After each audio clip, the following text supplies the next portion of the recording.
السلام علیکم، چینل کو ضرور سبسکرائب کریں۔ منہ کی صفائی کا طریقہ۔ جو مسواک اور کھانے کے بعد خلال کی سنت ادا نہیں کرتے اور دانتوں کی صفائی کرنے میں سست ہوتے ہیں، اکثر ان کے منہ بدبودار ہوتے ہیں۔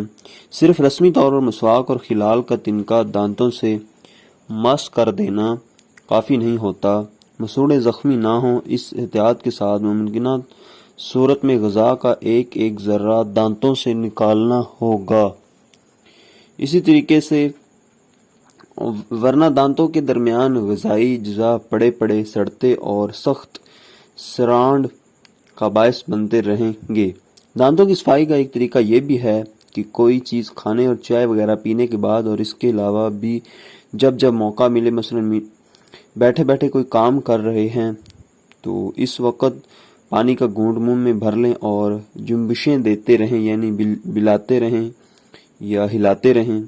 اس طرح منہ کا کچرا اور میل کچیل صاف ہوتا رہے گا۔ سادہ پانی بھی چل جائے گا، اور اگر نمک والا نیم گرم پانی ہو تو یہ انشاءاللہ عز و جل بہترین ماؤتھ واش ثابت ہوگا۔